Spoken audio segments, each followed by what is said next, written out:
Ni ye an ka podcast sendaɲɛko 98 ye min bɛ lase Banɛma Sogoba ani Nathaniel Danbele fɛ.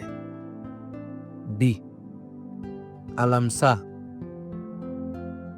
mɛ kalo tile fɔlɔ san 2025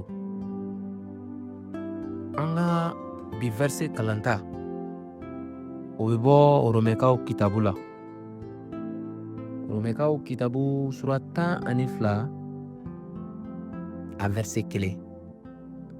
O yɔrɔ bɛ a fɔ an ye ko o de y'a to balimaw, ne bɛ aw deli Ala ka makarikow kosɔn ko aw ka aw farikolo bɛɛ di Ala ma saraka ɲɛnama ye.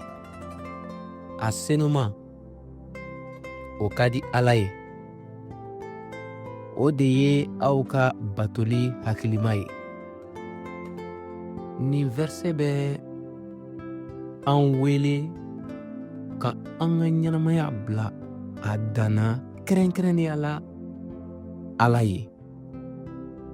Ka an farikolo di Ala ma ka kɛ saraka ɲɛnama ye, o kɔrɔ ka ɲɛnamaya don o don senumaya kɔnɔna na. Ka ban jurumukow la ani ka sɔn ka kow ɲini wale minnu ka di Ala ye. O de la an ka ɲɛnamaya o n'a yɛlɛma ka kɛ batoli ɲuman ye min bɛ tɛmɛ kuma gansan wala betiw kan. Kɛwale kelen kelenw bɛɛ, miiriliw kelen kelenw bɛɛ ani ka ɲɛnatɔmɔli kelen kelenw bɛɛ kan ka Ala ani i ka jɛɲɔgɔnya ka o jira. An ka batoli dan tɛ egilizi taga ye, nga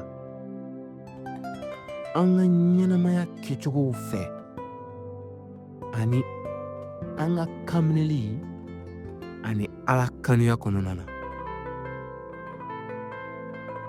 Jijali ye nin ye ko bi a latigɛ ka i ka ɲɛnamaya kɛ batoli ɲɛnama ye.